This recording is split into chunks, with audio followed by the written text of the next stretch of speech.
Thanks very much for staying awake for me. You can go to sleep after this. No, just joking.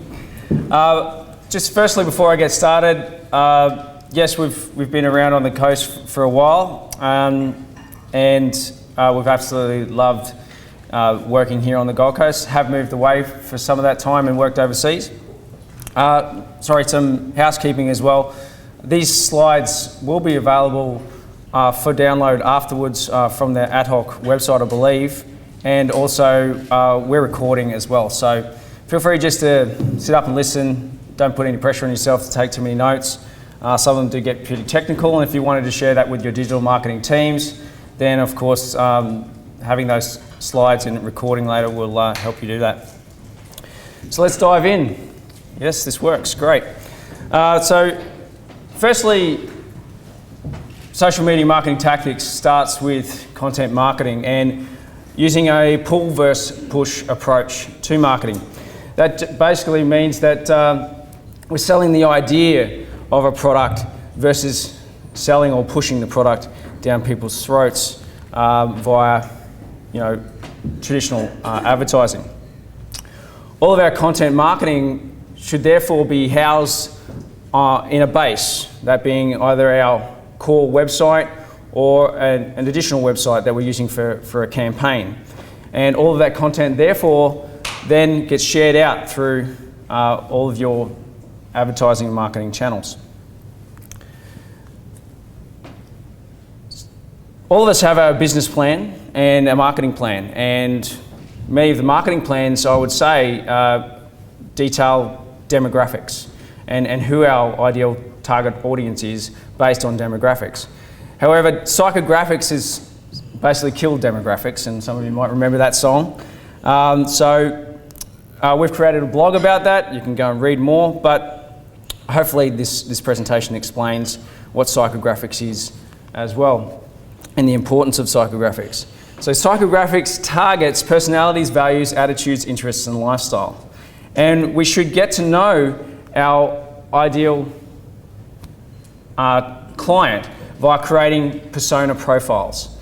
We should create up to probably 4, start with 1 to begin with, and we should know our client intimately. Write a background story on them, get a photograph maybe of a friend that might actually look like your ideal client. Talk about their key attributes and also their barriers to doing business with you, for example. Once we've done that, then our content that we create will actually resonate with our key persona core values. Obviously then we just need to get it out to them. And what's important is that we use devices that our target clients are habitually using, like smartphones, of course. So Australian smartphone penetration reached 75% this year, and tablets reaching 46%. So when are they using them? They're using them while they're watching TV, and some aren't. So we also have multi-screeners. Many of you would have your mobiles here today, and some of you may even be distracted right now, obviously using your smartphones. So we're using them all of the time. It's our first point of call. More people in the world own a mobile device than a toothbrush. So our target audience is definitely, it's pretty disgusting, right?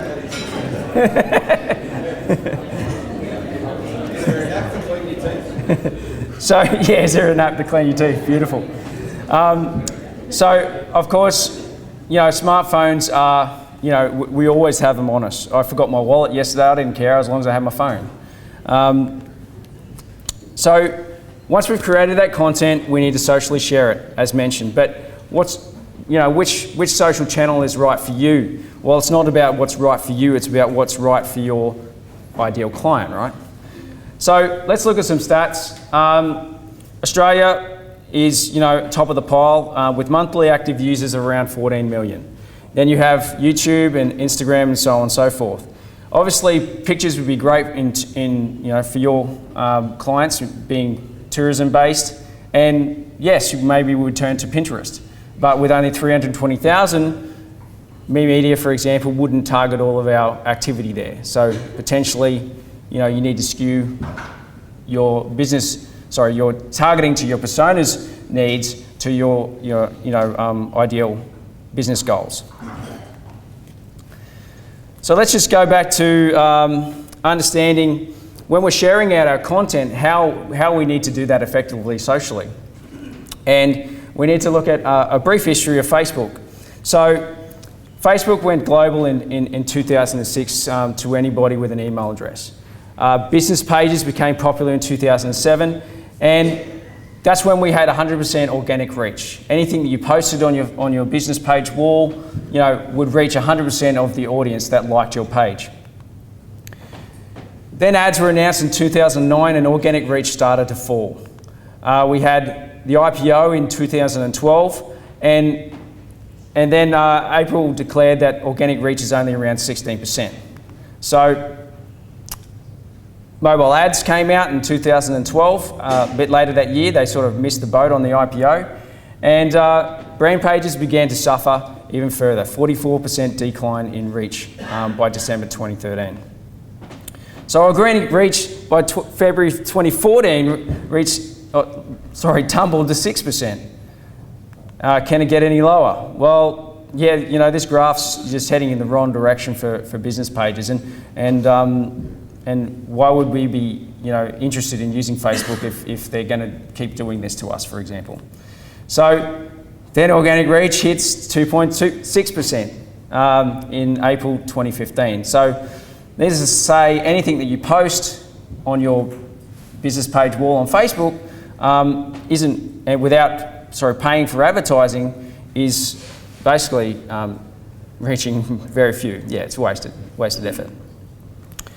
So marketers essentially, they just stuck their head in the pillow and screamed, profusely at Facebook and almost gave up on social altogether. They just thought, well, what's the point? I'm not getting anywhere with this. And if it's just going to cost me money, well, stuff you. But hang on, we had it really good for a long time. And some people created some amazing audiences while it was pretty much free to reach 100%. So it's important to understand that, we do need to pay to boost our content and the reach of our content. And why wouldn't we use these social media channels to do that? Because their data is just so valuable. It's amazing. And it's like once you understand how much data they have out there for you, you're like, take my money, take it. It's amazing. So. Of course, Facebook weren't the only ones to launch advertising, and Twitter did the same, 2013 and 2014 in Australia. That's just a little bit of history on them. They've just reached 200 countries worldwide as of the beginning of this month for Twitter as well. Sorry, doing two things at once. Instagram and ads were announced in 2015, and although they're only available to some people, it's quite difficult to actually get for all of us here to go out right now and potentially start advertising on Instagram. LinkedIn also has an ad service, and that was available in July 2013. So if you're looking at this going, oh my God, I didn't know ads existed on these networks, I think this may be a good wake-up call. Essentially, YouTube also has ads available, and much of the media that's produced, especially for TV ads, is also being replicated on YouTube, for example. So if we just did a bit of a quick summary on what the entry level is, and Google Plus is obviously a social network, but advertising is only available if you have 1,000 plus followers. So there's not too many people that actually have 1,000 plus followers. One of those reasons being is because most people just haven't invested any time or effort into Google Plus. Excuse me. Facebook, yes, you can start from $6. LinkedIn, $6 per click, and that's US. Twitter, suggested from $1.80 per click, which is quite cheap, and YouTube from 13 cents per view. So we all know where we're going to start putting our TVCs. And YouTube, you can also put a banner ad for free on your own video. Not many people actually know that. So if you're producing video content and you're putting it on YouTube, why not put a banner ad on it that links back to your campaign or website or your corporate website? And as I said, Instagram is still semi-coming soon. So we need to come back to Facebook because, of course, we know that it's the top of the pile. And essentially, we know that, as we said before, there's plenty of smartphone users out there, and 44% of users are using mobile phones to access Facebook. So again, we come back to the psychographics and our personality and our persona profile in order to understand how it is that we're going to effectively reach our target audience using Facebook advertising.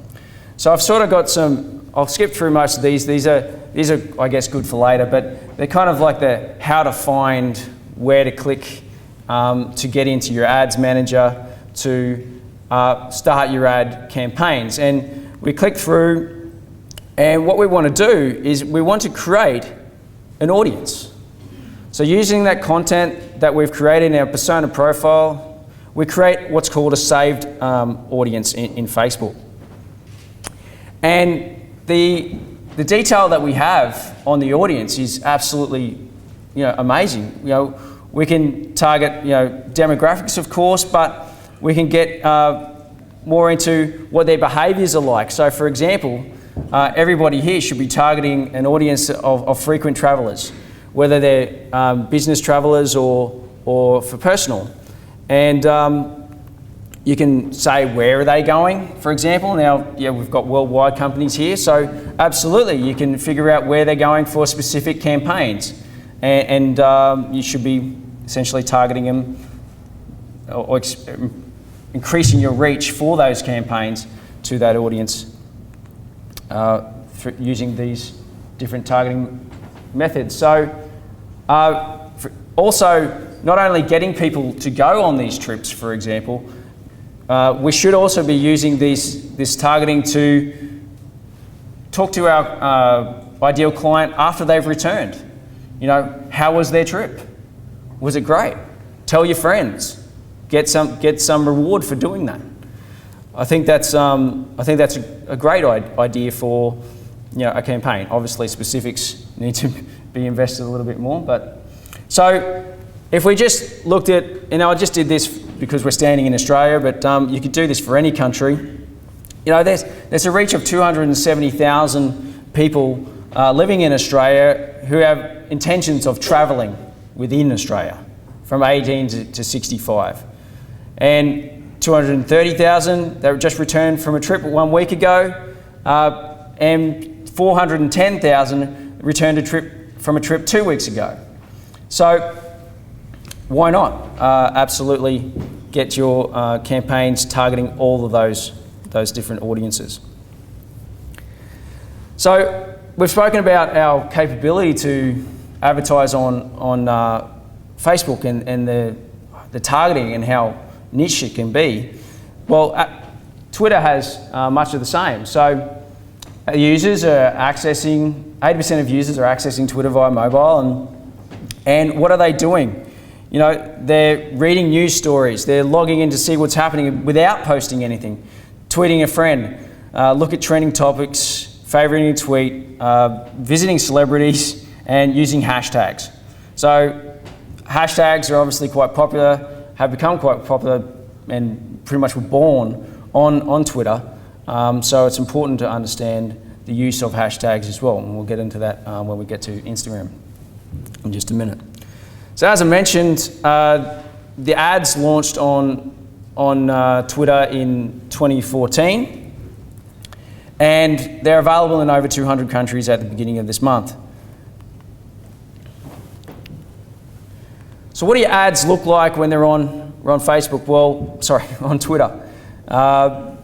Essentially, they look that you can embed an image, you can embed video, and yes, you can have a call to action button to get them to click through to your website. So actually setting up ads on Twitter. It's quite similar to Facebook, but I guess what we don't have is the ability in Australia to target behaviours. It's only specific to the USA and the UK.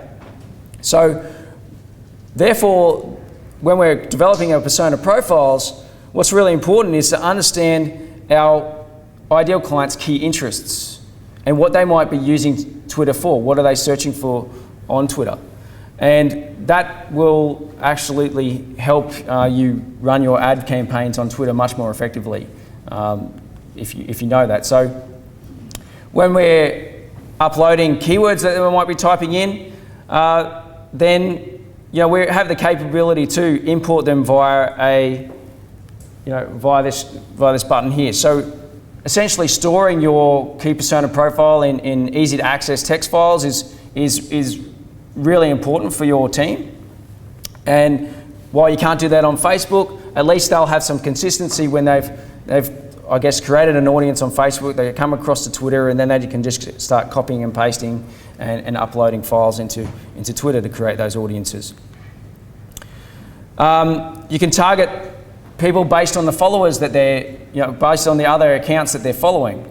And for example, I just put a few local tourism-based, Twitter accounts up there that, that obviously there's going to be heaps of followers for. So as soon as you start putting in keywords and their interests and whatnot, you start to target that audience much further.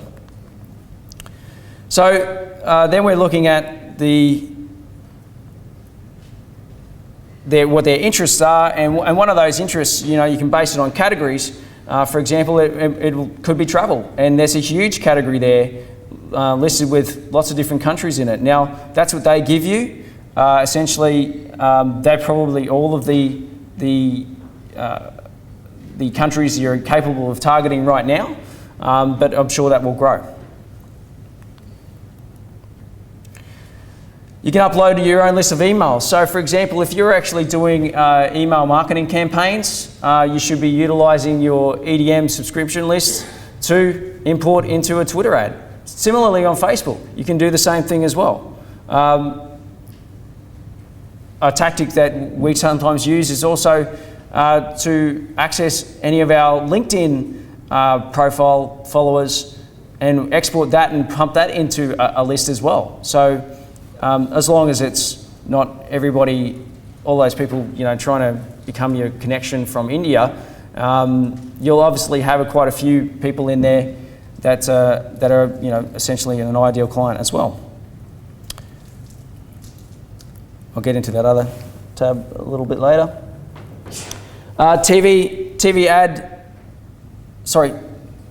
What shows they're watching on TVs? That can be targeted towards United States viewers only at the moment. So if you know what TV shows that your persona profile will be watching, then essentially you can target that on Twitter as well, which is pretty awesome.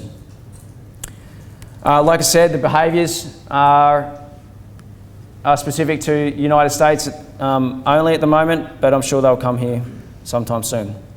You can also exclude people from your audience. So maybe there's an entire list of email addresses that you definitely don't want to target in your advertising because you don't want to waste your spend on those people. By all means, do that. Similarly, you can target website visitors that you don't want, so they might have visited one of your websites potentially, and you don't want to target. Sorry, you don't want to. So, just for argument's sake, you might have a Fiji website, and you might have, a Indonesian website, and you don't want the Fiji ad to be shown to the Indonesian, website visitors, for example. So of course, Twitter also gives you access to be able to upload video with that 30 seconds of, and so just like your TVCs. And I mean, that's pretty much the end of targeting for Twitter. So LinkedIn, again, has similar capabilities. So you can replicate this persona profile across, and the targeting across a lot of different social medias. So on LinkedIn though, it's more about their skills and where they work and what their title is, I guess, is probably the where you're defining those targeting parameters. And we find that really effective for service-based companies, for example, so even for ourselves. But at the same time, the cost is much greater than any of the other platforms, and sometimes, unless we're willing to put in quite a bit of coin into the actual ad budget, we're really not going to see the reach and the impressions that we want to get out of LinkedIn. So I think they have a lot to do there before marketers will really encourage people like yourself to get on that platform. And to be honest, Facebook's still king of the pile there. So there I was just describing, some of the, just in location in Brisbane, industry medical practice, just for argument's sake, what their skills were and what the company size were. So I wanted to exclude companies that were, too large, maybe for the customer that we were defining this target audience for. Instagram. So as I mentioned, ads are coming, and of course, it's not just a picture-based platform, it's also video. Ads are here and almost ready to be utilised by everybody in Australia. So what we have is essentially they look very similar to most other, posts on Instagram, except what they have is they have a sponsored little tag up the top there, and then they have these call to action buttons, which if you can't read them, are things like, just a minute, catching up. Shop now, install now, sign up, and learn more. So if you had an app, then you would obviously, you could be advertising on Instagram and asking people to install now.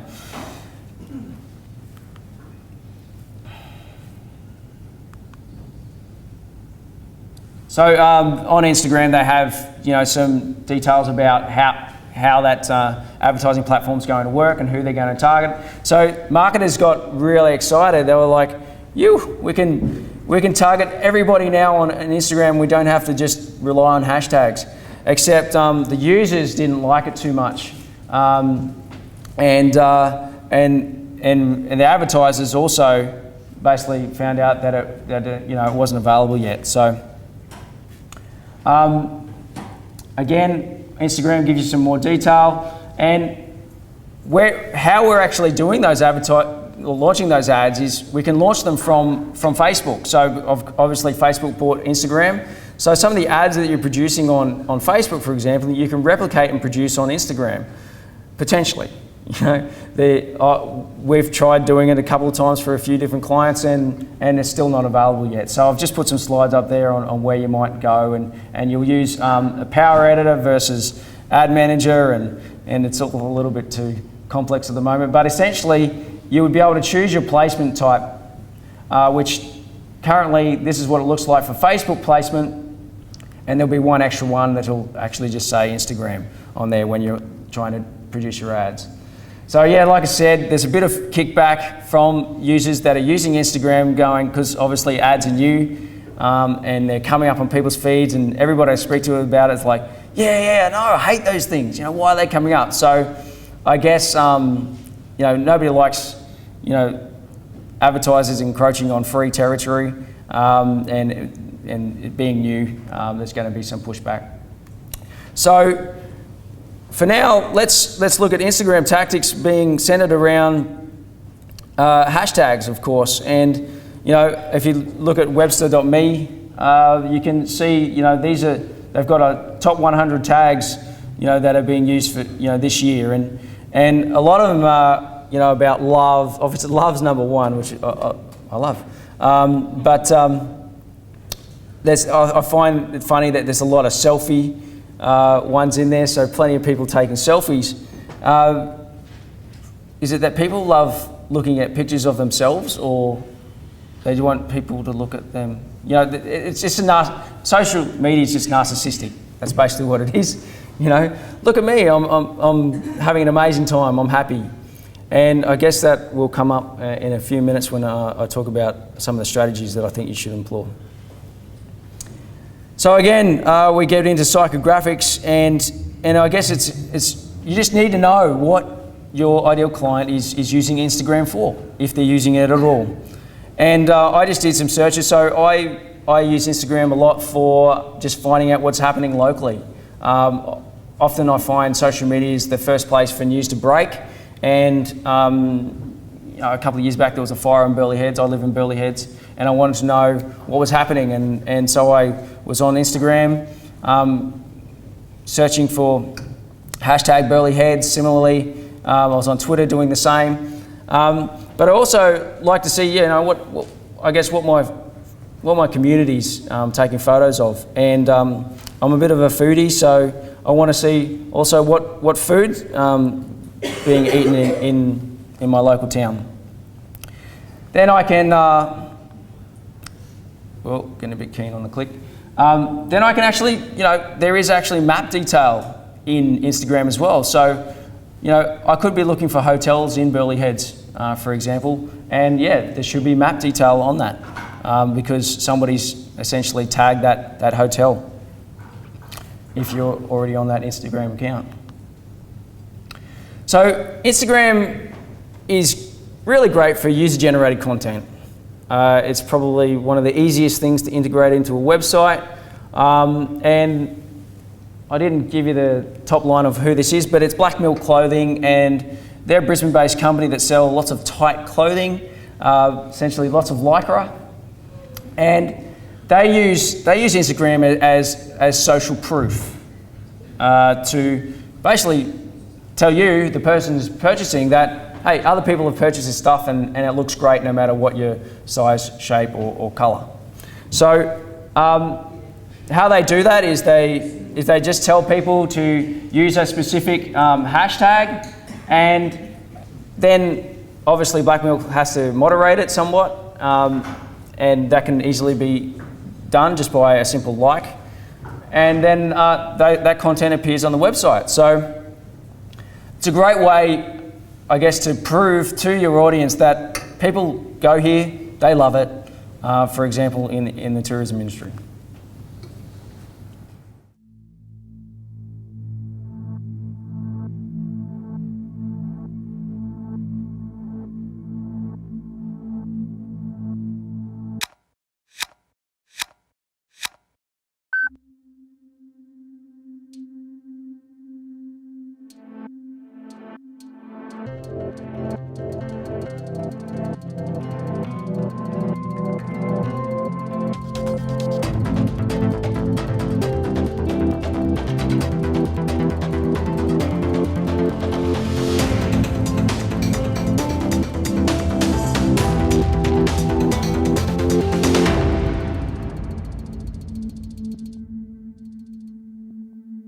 We are taking still shots using mobile phones. That's it. And we're making a film. Amazing. Amazing. I've never been a part of a project like this or seen anything like this, so I'm pretty excited to see what it comes out to. People are coming from distances, hundreds, thousands of miles, just to be part of something that they've never seen before. Thank you again, guys. Let's all get out to our station. Let's go. All right, very good. Oh, looks pretty good. I like it. We can't wait to edit it. I'm about to do frame number 174. I'm kind of excited about this one. Basically, I take the shot, edit it how I want, post it on Instagram, and they sequence it all together in the right order to make the film. There's a couple shots in which we simulate a camera car to wrap around or dolly around a car. We have specific marks where they need to be and where the car is to simulate that move. We actually photographed the entire location and rendered it in 3D so that we could map out all of our shots.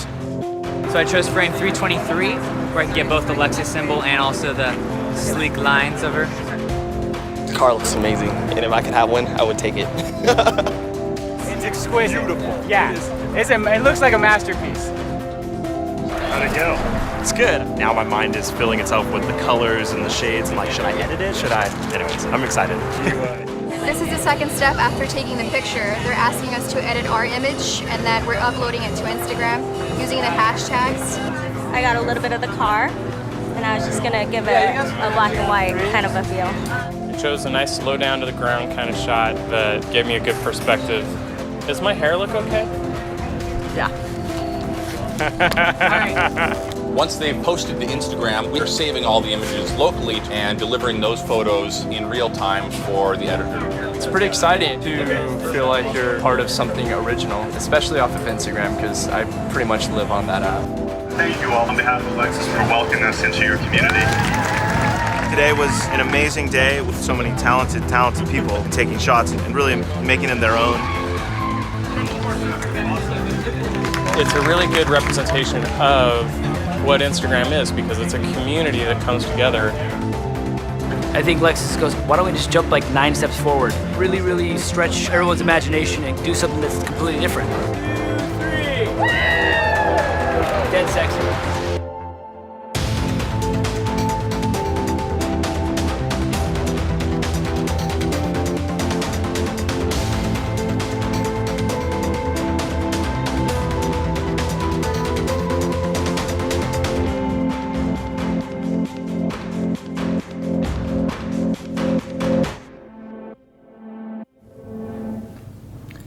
So I think that's a really great example of how you can utilize Instagram specifically, not only Instagram, but social media to generate user-generated content for you. So I've explained that we all need to go out and create content, but why not actually get our customers to do that for us? It could potentially be the cheapest marketing you'll ever do. And you can see how passionate those people were in that film about Lexus, for example.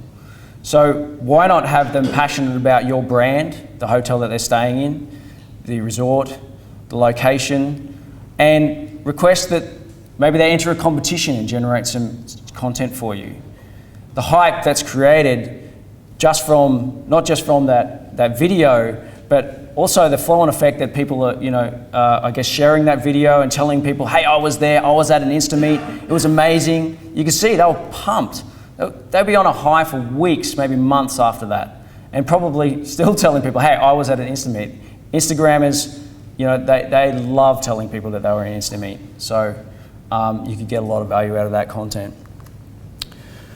So just to, do the home run, once we've got all that reach out there on social media, and we've got those people coming back to our website, what's really important is that we use remarketing campaigns to make sure we keep our customers in a loop, and that's where we really own them, okay? So a little cookie gets put on your machine or their machine, for example, and you've probably seen this. You're shopping on a watch website or something like that, and all of a sudden you're back on Facebook and boom, there's a picture of a watch. How did they know? Wow, phone readers. No, it's sometimes referred to as digital stalking. And sometimes, there's a bit of user kickback from that. So think about when you do your remarketing campaign, that maybe you put a little bit of delay on it. Don't just do it straight away, it freaks people out, okay? So Facebook, obviously, we can target people that visit checkouts, registrations, they key page views. So you might have specific campaigns running on certain pages of your website. When they add to cart, and other website conversions, so you can actually define the conversion. For example, maybe they just submitted an inquiry. Similarly on Twitter, you can do site visits, purchase, download, sign up, and a custom action. So it's a great way to, do those follow-ups after a transaction, after an inquiry, tell a friend, why not? Google AdWords and Google Analytics, when combined, you can also start your remarketing campaigns there. But I just want to leave you, as I hit the time perfectly, with a quote from John Chambers, retiring Cisco CEO. 40% of businesses in this room will not exist in a meaningful way in 10 years. 70% of companies will attempt to go digital, but only 30% of those that try it will be successful. So I guess it's really important to think about your marketing strategies, your digital marketing strategies now, more than ever. And whether you do something about it or not, let's see if you're still here in the next 10 years. Thanks very much.